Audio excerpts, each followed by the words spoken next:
J'attends quelques secondes que les participants se connectent.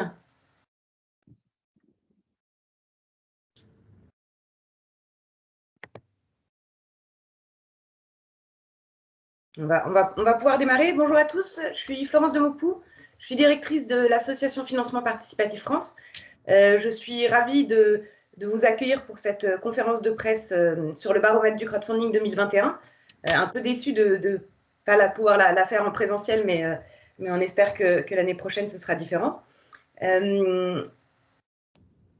Alors, à l'occasion de cette conférence de presse, donc, on pourra écouter les chiffres qui seront présentés par Bertrand Desportes, qui est associé chez Mazars, avec qui nous faisons ce baromètre, et puis Jérémy Benmoussa, président de Financement Participatif France.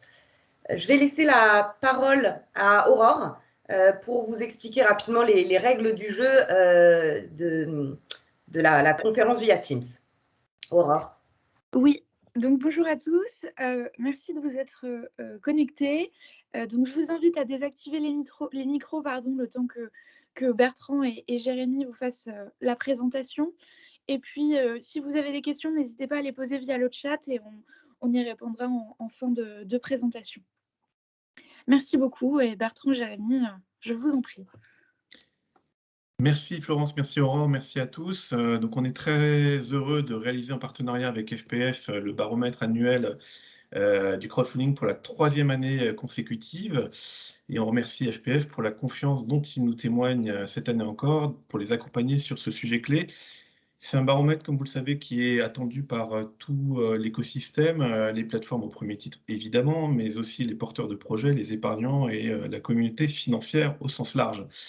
L'année est pleine d'enseignements. On va tâcher en 1 heure avec Jérémy de vous délivrer les principaux messages. Je ne dévoilerai rien dans ce propos introductif, mais je voudrais juste vous rassurer, l'écosystème dans son ensemble s'est montré robuste et agile. Les volumes sont en très forte hausse. Les plateformes ont pu continuer à trouver tant des projets de qualité que des financeurs.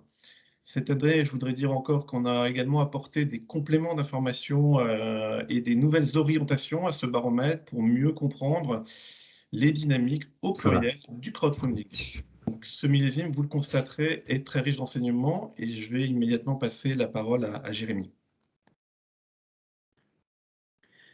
Merci Bertrand, bonjour à tous. Je suis ravi de vous retrouver évidemment pour cette conférence de presse. Alors le baromètre du financement participatif, c'est la 9e année qu'on le réalise chez Financement Participatif France. En 2020, pour rappel, on avait dépassé pour la première fois le 1 milliard d'euros de collecte sur l'ensemble des modèles prêts, investissements et dons. Donc la question sera de savoir si la collecte a confirmé en 2021 sa très bonne santé dans une année où par ailleurs l'ensemble de l'économie française a vu un très fort rebond de son activité puisque l'économie générale a progressé de plus de 7% en 2021. Je voulais remercier les acteurs qui ont répondu. Vous avez été très nombreux, acteurs plateformes, à répondre une fois encore à l'enquête qui a été menée par FPF et Mazars pour coordonner les résultats de ce baromètre. On vous remercie évidemment chaque année. Vous êtes toujours nombreux à y répondre et donc contribuer à cet outil de visibilité très fort pour notre écosystème. Merci à vous qui êtes présents aujourd'hui pour écouter ce que nous allons présenter avec Bertrand. Et évidemment, merci beaucoup à Mazars qui nous accompagne donc pour la 3e année consécutive sur la publication de ces résultats. Ce qu'on observe, et je terminerai là-dessus, d'année en année, c'est une visibilité de plus en plus forte des résultats. Alors, la croissance et les volumes évidemment aidant, mais on va tout au long de cette heure montrer à quel point le financement participatif s'est aujourd'hui vraiment imbriqué dans les rouages du financement de l'économie, qu'elle soit de type entreprise ou évidemment associative. Bertrand, peut-être un petit peu sur la méthode.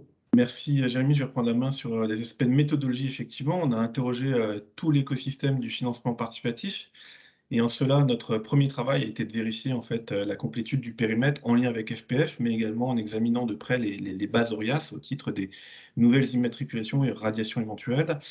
Donc ce baromètre est le baromètre de référence de la profession, comme l'a rappelé Jérémy. L'ensemble des thèmes et des questions adressées aux plateformes résultent d'une réflexion commune avec FPF.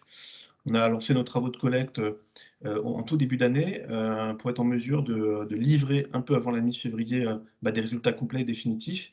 Ça représente 67 plateformes qui ont, pour certaines, parfois plusieurs modèles transactionnels, on y reviendra, et c'est vraiment l'essentiel du crowdfunding en France. Il est d'ailleurs appréciable de signaler que, comme chaque année, l'écosystème s'est fortement mobilisé. On a complété je dirais à la marge les réponses par des informations publiques disponibles pour les quelques plateformes qui n'auraient pas répondu ou complètement répondu, pour avoir des résultats qu'on considère comme exhaustifs avec un degré de précision le plus élevé. Donc ces chiffres sont vraiment le reflet du dynamisme et de la vitalité du secteur, et on remercie encore chaleureusement les participants. Jérémy, je te passe la main sur les chiffres. Effectivement, donc c'est un chiffre que vous devez tous attendre. Donc, 2021, on a un chiffre de 1,880 milliard d'euros de collecte en financement participatif. C'est une croissance de 84% des montants collectés par rapport à l'année 2020.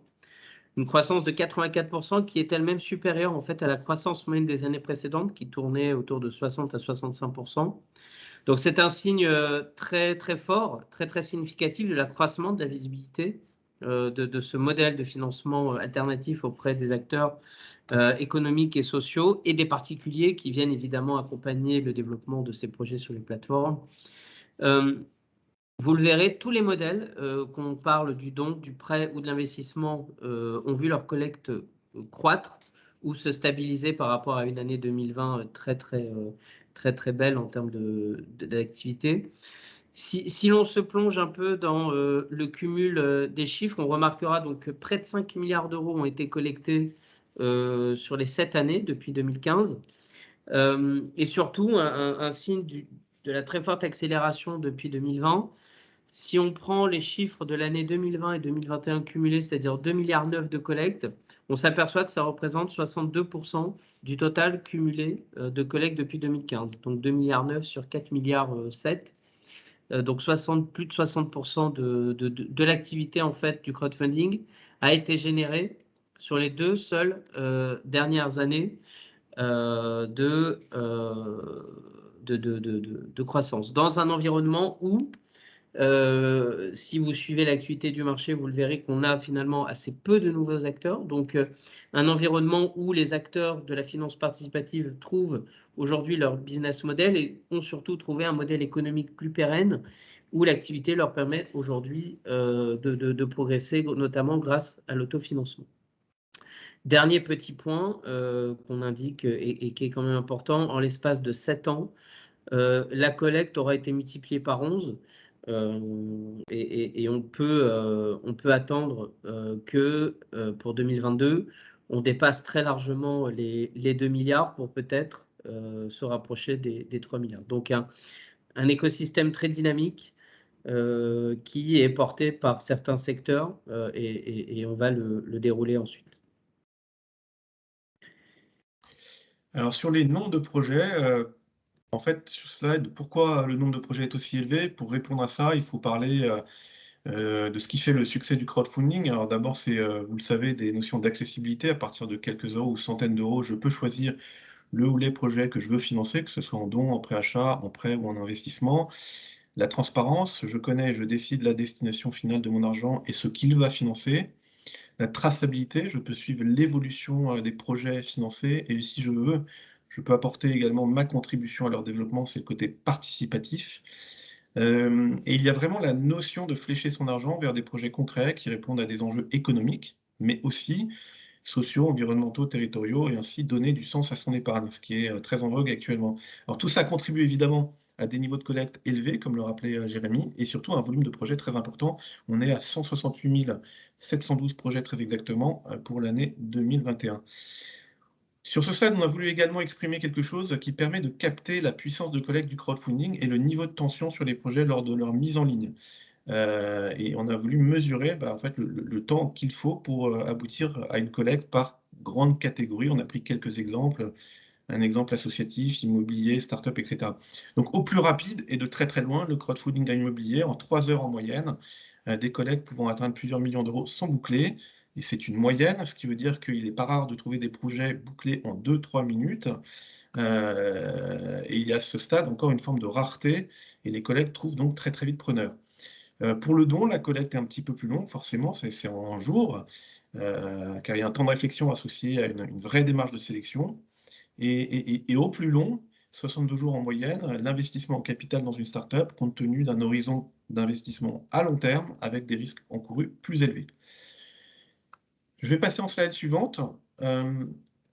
Et ça correspond à un focus thématique qu'on a voulu faire, voilà, sur la finance durable, qui est un sujet aujourd'hui incontournable. Et on a pu oublier à quel point le crowdfunding intègre dans sa raison d'être cette dimension ESG. Donc c'était l'occasion de le rappeler cette année.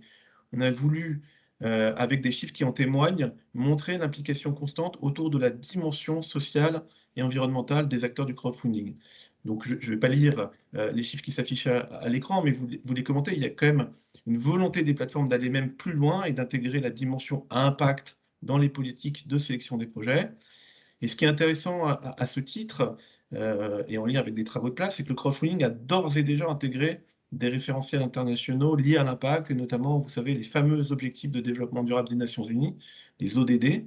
Et on a trouvé, dans le cadre de ce recensement, des projets sur une partie des 17 ODD proposés par les Nations Unies, et principalement la santé, l'éducation, les énergies propres, qui sont les ODD 3, 4 et 7.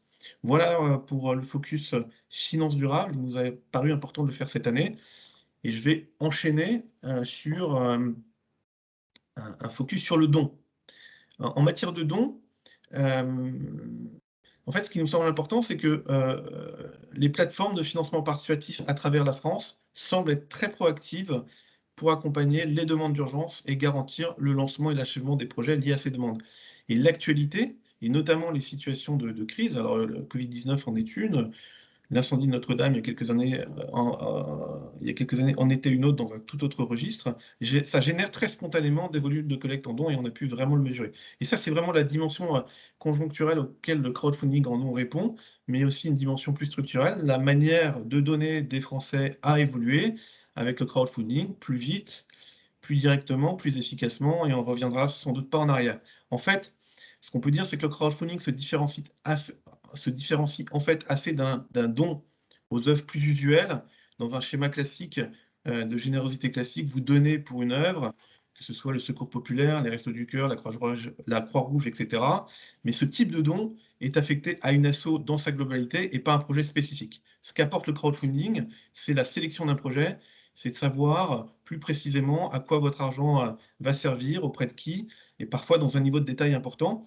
Et on n'est pas en train de créer des oppositions, on considère vraiment que cette approche est complémentaire. Voilà pour ce qui est du don. Je vais passer la parole à Jérémy pour le financement en prêt. Oui, merci Bertrand. Le prêt, vous le voyez, a vu sa collecte exploser littéralement en 2021, puisque on est passé de 730 millions d'euros à quasiment 1,6 milliard, 1,580 milliard d'euros, donc une croissance de plus de 100% des volumes prêtés par les particuliers sur les plateformes. Alors, il y a une locomotive, évidemment, dans cette catégorie de prêts, c'est l'obligataire.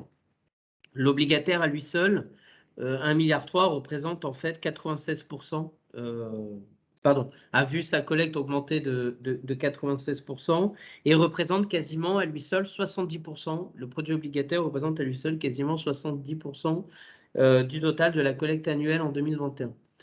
Vous imaginez bien qu'il y a des locomotives qui expliquent cette hausse et deux secteurs en particulier, l'immobilier, dont vous entendez régulièrement parler tout au long de l'année et qui est devenu l'un des secteurs phares financés par les plateformes de crowdfunding, et les énergies renouvelables, qui, on le verra, se déclinent à la fois sous forme de prêts et d'investissements en capital.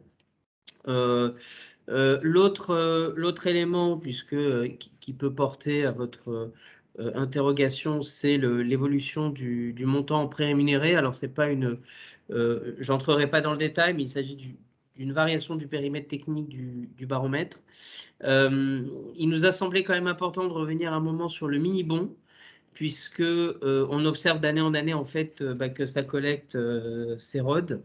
Une raison majeure à cela, elle est liée tout simplement à l'entrée en vigueur en fin d'année 2021 et son obligation d'application à fin d'année 2022 du statut européen du crowdfunding où le mini-bon sera hors champ en fait, sera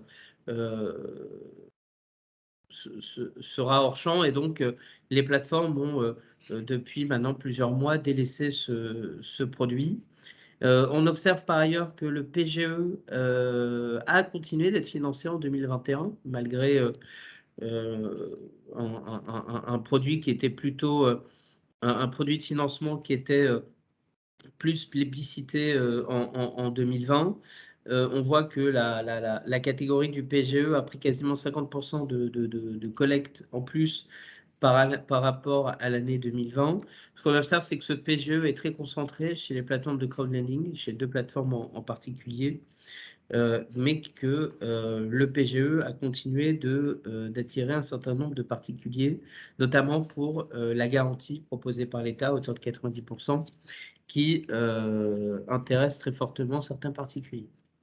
Si on fait un focus plus en détail sur les éléments clés liés au prêt, alors c'est un tableau assez vaste, mais il y a quand même quelques éléments clés à retenir. Le premier, c'est sur le nombre de projets financés en prêt.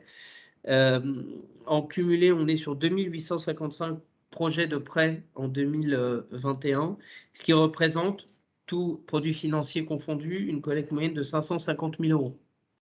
Avec des fortes disparités, comme vous le voyez, puisque notamment le produit obligataire a vu pour la première année sa collecte moyenne dépasser le million d'euros en 2021, tandis que les autres produits se stabilisent plutôt autour de 100 à 150 000 €.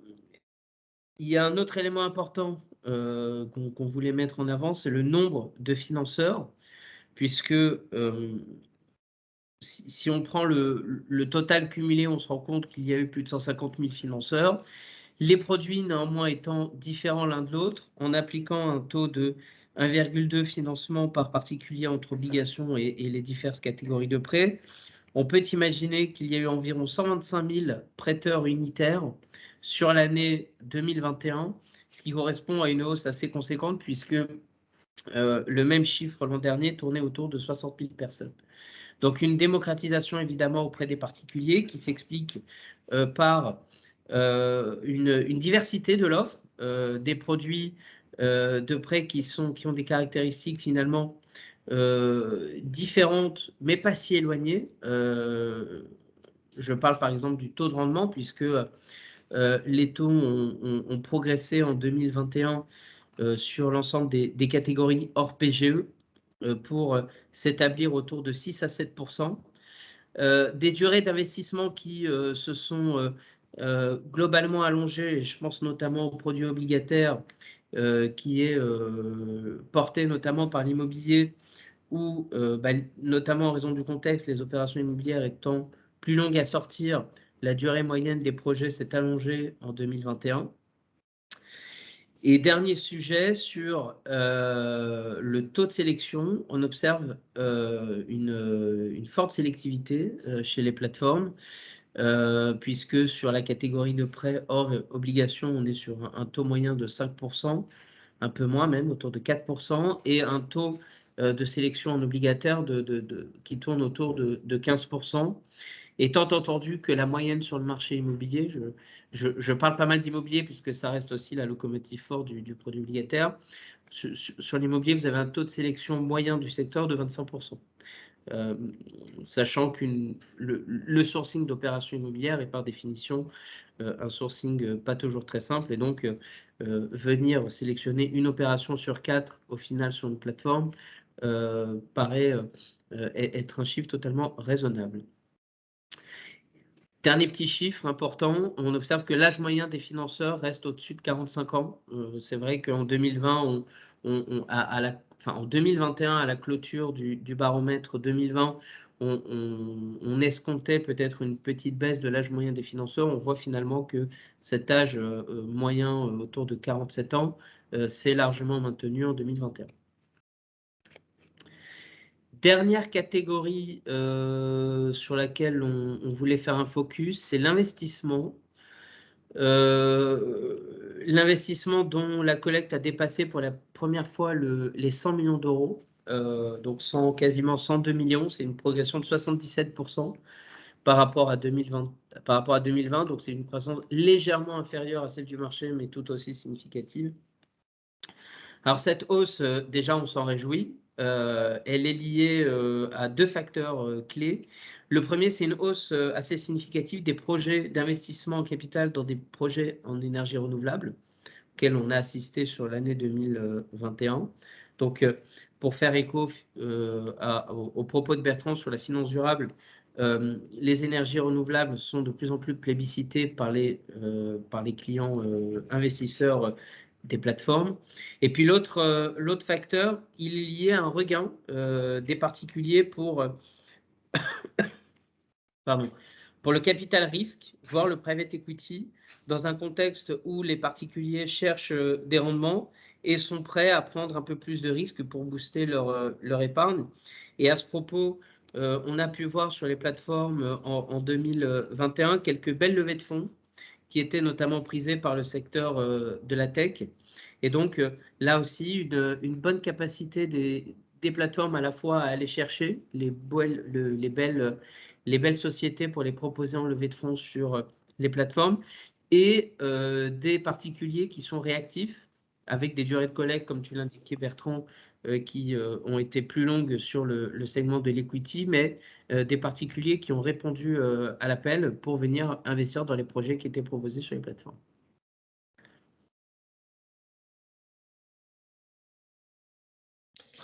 On va passer sur le profil des financeurs et des porteurs de projets. En fait, déjà, il y a un axe intéressant qui est de voir que le crowdfunding croît de manière saisissante chaque année. L'enjeu, c'est de bien regarder la répartition géographique des projets par volume de collecte et s'assurer qu'en fait, cette croissance est homogène. Et en fait, la croissance ne se fait pas qu'en Île-de-France, mais bien partout sur le territoire de manière assez homogène. L'Île-de-France reste bien sûr en tête, mais se maintient dans sa fourchette autour de 31%, ce qui veut dire que la croissance du crowd s'est fait aussi dans les autres régions, même s'il y a des disparités de croissance. Par exemple, cette année, c'est la région PACA qui réalise la progression la plus notable et passe pour la première fois devant Auvergne-Rhône-Alpes pour atteindre près de 14% des volumes. En termes de tranche d'âge, la moyenne est toujours autour de 45-46 ans, ce qui prouve, pour atteindre ce chiffre, que le crowd est vraiment multigénérationnel. Pour obtenir ce chiffre, vous avez nécessairement à la fois les boomers convertis au digital, mais aussi la génération Z qui est née avec un iPhone dans la main, sans doute. Et on voit bien que on est vraiment sur quelque chose qui traverse les générations. Enfin, on note la progression très notable des femmes parmi les financeurs, plus 9 points de base en un an. C'est beaucoup, même si, vous le constaterez, l'équilibre est loin d'être atteint. En slide suivant, on va revenir sur les dynamiques d'immatriculation. C'est toujours intéressant et on est plutôt sur un phénomène de repli. Alors ça s'explique. Il se crée moins de plateformes cette année que par le passé. Le pic de la création avait été constaté en 2019. Mais pour quel effet? Comme le rappelait Jérémy, la plupart des nouvelles immatriculations sont dormantes et ne donnent pas lieu à l'émergence de nouveaux acteurs significatifs. Donc finalement, c'est plutôt des acteurs à la marge. Et pour la suite, on peut dire que le marché pourrait se concentrer sur un nombre un peu plus limité de plateformes capables d'assumer le nouveau cadre réglementaire, et vous en avez connaissance, qui vient de rentrer en vigueur et qui va obliger les IFP et les CIP à basculer en PSFP d'ici moins d'un an, et sera surtout pour objet et pour impact de limiter en fait drastiquement les statuts d'ordre qui existent aujourd'hui. Alors, tout ça étant dit, le don est mis de côté, hein. Pour rappel, les IFP en don pourront garder leur statut, et les IFP aussi en prêt non rémunéré. Sur le graphe de droite, ce qui est intéressant de voir, c'est la segmentation par volume de collecte. Et à ce stade, il y a 10 plateformes qui font les 2/3 du volume. Voilà. On en a terminé avec les principaux enseignements autour des chiffres et je crois qu'on va passer la main à Florence pour évoquer les différents coups de cœur que l'on décerne chaque année. Merci Bertrand, merci Jérémy pour la présentation de ces chiffres. En effet, comme l'a dit Bertrand, on a pris l'habitude, Mazars et FPF, de sélectionner chaque année 3 à 4 projets coup de cœur sur des critères assez variés. Ça permet de mettre en lumière les projets qui sont financés via le crowdfunding et puis de rendre aussi un peu plus concret ce baromètre qui, du coup, est étayé avec des belles histoires en complément des chiffres et des données qui vous sont fournis. Alors, cette année, on a sélectionné 4 projets coup de cœur. Et donc, j'ai le plaisir de donner la parole à Nicolas Giuliano, qui est directeur du développement chez NJ Green et qui a mené un projet sur la plateforme Enerfip. Hop. Bonjour à tous et à toutes. Je ne sais pas si vous m'entendez correctement. Très bien. Bon, bonjour. Ravi d'être là pour vous parler du projet de Marcoussis et de la campagne qu'on a menée avec Enerfip cette année. Donc, juste pour situer le contexte, NJ Green, c'est une filiale du groupe NJ qui développe les projets photovoltaïques et éoliens d'NJ en France. Et on est le premier acteur français sur ces deux énergies. Ensuite, pour vous parler du projet Marcoussis lui-même, il se distingue par sa taille. C'est le plus gros projet photovoltaïque en Île-de-France avec une puissance de 23 MW, ce qui correspond à la consommation de 10 000 personnes pendant 30 ans. Ensuite, pourquoi le crowdfunding sur ce projet? Donc déjà, ça s'inscrit dans une démarche globale d'NJ Green d'associer les riverains et les collectivités avec des activités de concertation, d'information et de crowdfunding. On réalise 10 à 15 campagnes par an. Et donc, pourquoi la campagne de Marcoussis est spéciale? Donc, cette campagne qu'on a réalisée avec Enerfip, c'est la plus grande qu'on ait réalisée à date. Pour vous donner les chiffres clés, on a levé 1,5 million d'euros auprès de 500 investisseurs, 59 dans la ville de Marcoussis et 200 dans la communauté d'agglo de Paris-Saclay. Donc 1,5 million est vraiment sur un cercle très proche du projet. Et donc, au-delà des chiffres, c'était une campagne de crowdfunding qui s'inscrivait vraiment dans la logique du projet, puisque c'est un projet qu'on a développé, co-développé avec la ville de Marcoussis et avec le CIGF, le syndicat d'énergie et de gaz d'Île-de-France.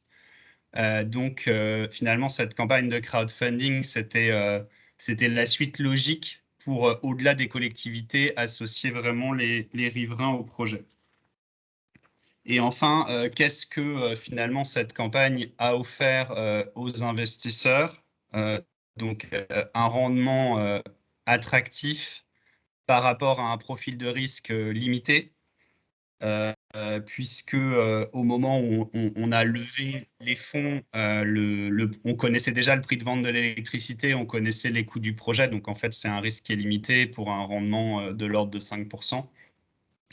Et surtout, c'était la possibilité pour les riverains de s'associer concrètement avec ce projet local qui était exemplaire d'un point de vue biodiversité et autres aspects. Et enfin, c'est un moyen d'informer les citoyens sur la vie du projet, puisque NJ et Enerfip, après la campagne, continuent via la page projet et des communications dédiées à informer les investisseurs de la vie du projet. Et donc, du coup, c'est, en plus de l'aspect financier, un moyen de créer un lien concret et sur la durée avec les investisseurs locaux. Donc, voilà ce dont je voulais vous parler sur ce projet. Et si vous avez des questions, n'hésitez pas. Merci beaucoup, Nicolas. Je vous invite en effet à rester pour que vous puissiez répondre aux éventuelles questions qui interviendront après la présentation de l'ensemble des coups de cœur. Et du coup, je vais donner la parole pour le prochain coup de cœur à Alexandre Toussaint, fondateur de la plateforme Baltis Capital, pour qu'il puisse nous parler du projet de promotion immobilière qui s'affiche. Alexandre, est-ce que vous êtes avec nous? Ouais, je suis là. Bonjour à tous. Déjà, merci Florence, Jérémy et Bertrand de contribuer chaque année à ce baromètre qui est très utile pour tout l'écosystème et aussi pour les plateformes. C'est bien de voir aussi comment évoluent les chiffres de la profession. Nous, alors effectivement, le projet alors qu'on a appelé LBP Olivet chez nous, donc LBP pour la Banque Postale et Olivet pour la ville d'Olivet. Donc on est ravis de ce coup de cœur, surtout qu'on a lancé nous l'activité de financement obligataire il y a un an, il y a à peine un an, il y a tout juste fin janvier, donc il y a un an. Et ce projet donc immobilier, donc qui est porté par un promoteur national qui s'appelle Majlim Développement, qui a été créé par Julien Bellec il y a à peu près 10 ans et qui est spécialisé dans le financement de promotion, dans la promotion tertiaire. Il développe à peu près 100 000 m² par an et travaille essentiellement avec des opérateurs utilisateurs de bureaux du CAC 40 ou cotés comme Atos, Engie, GRDF ou Pôle emploi. Le projet est situé à Olivet et a été initié en 2017 par le promoteur avec Orléans Métropole, qui souhaite vraiment développer la ville grâce notamment au Grand Paris Express. Et Orléans souhaite devenir la première métropole à énergie positive. Donc, ils étaient très enthousiastes à l'idée d'arriver de ce projet. Donc, on est dans le sud d'Olivet, dans la zone du parc du Moulin, donc qui est très bien connecté à la ville par le tramway, qui est près de l'université d'Orléans. Donc, qui concerne la construction d'un immeuble en R+2 d'environ 10 000 m², donc qui a été imaginé, enfin co-imaginé entre Majlim Développement et la Banque Postale. C'est la particularité du promoteur, c'est de travailler uniquement sur du clé en main avec les utilisateurs. Pas mal de labels pour l'immeuble, notamment HQE, un niveau très performant. Le label aussi Osmose Z, levier 1, donc ça c'est tout ce qui est cadre de vie au travail, et une réelle volonté de préserver l'environnement naturel à proximité de l'immeuble. Donc il y a toute une stratégie végétale pour continuer, pour la continuité écologique de la faune qui est autour.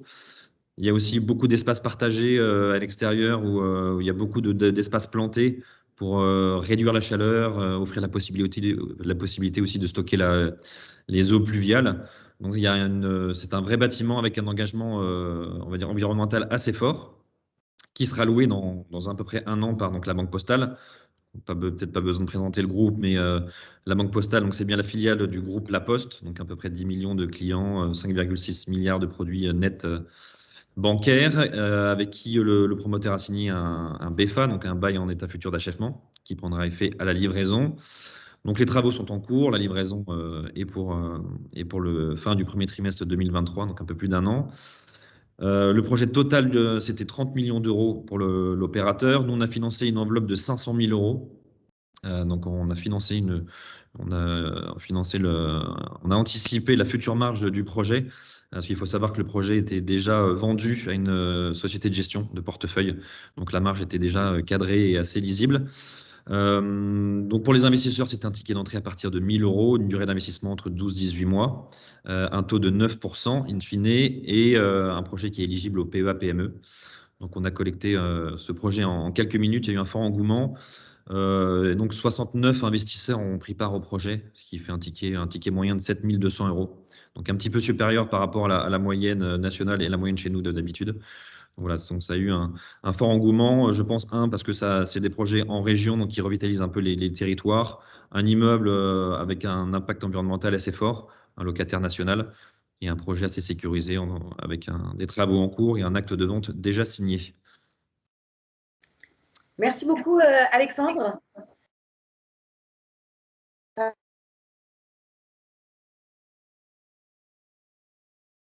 C'est un projet qui a été porté sur la plateforme Zest, qui est la plateforme de la Nef. Alors malheureusement, le porteur de projet a eu une contrainte de dernière minute, donc il n'est pas là pour présenter son projet, donc je vais me permettre d'en dire 2 mots rapidement.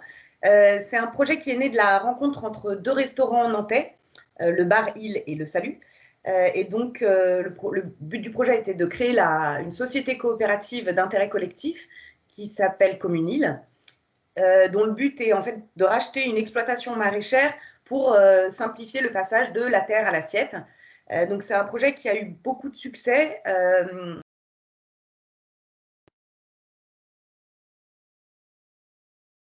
De dons, qui a réuni 285 contributeurs et ça a permis à la campagne en fait d'atteindre son 4e palier en réunissant plus de 30 000 € sur ce projet.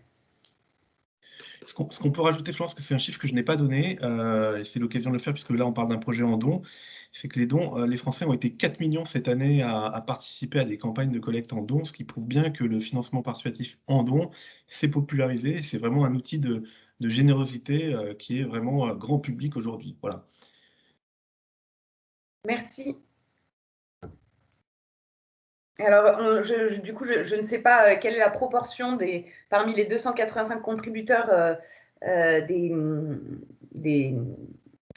participants à la campagne qui sont sur le territoire, mais c'est vrai que c'est un outil pour des projets très locaux comme celui-ci qui permet de mobiliser les habitants, les riverains du projet aussi. Je vais maintenant passer la main alors pour notre 4e et dernier coup de cœur à David Châtaignier, qui est directeur administratif et financier de GDG Investissement, pour nous présenter le projet qui a été mené sur la plateforme Club Funding. Bonjour à tous. Donc, GDG Investissement, pour ceux qui ne connaissent pas, c'est un investisseur privé spécialiste de la restructuration immobilière. Début 2020, on a identifié une piste de développement pour nous stratégique avec les plateformes de crowdfunding pour accélérer notre développement. Donc, on est rentré en discussion avec 2 plateformes, dont Club Funding, avec laquelle on a fait ce projet. On a réalisé une première opération avant celle-ci, qui était déjà un campus d'enseignement supérieur rue de Fleurus dans le 6e. Qui s'est très bien passé, et on a identifié plusieurs intérêts ou confirmé plusieurs intérêts de cet axe de développement, principalement la grande agilité et réactivité dont font preuve les plateformes et qui est cohérent avec notre propre stratégie. L'accent est mis beaucoup sur le fond et pas seulement sur les process, et donc ça c'est quelque chose qu'on a bien apprécié. Et évidemment, ça nous permet de booster notre développement puisque, comme on est un acteur en compte propre, la ressource rare, ce sont les fonds propres. Et du coup, en minimisant nos fonds propres, on fait plus de projets. On a confirmé ensuite ce partenariat avec donc l'opération Scipion que vous voyez là.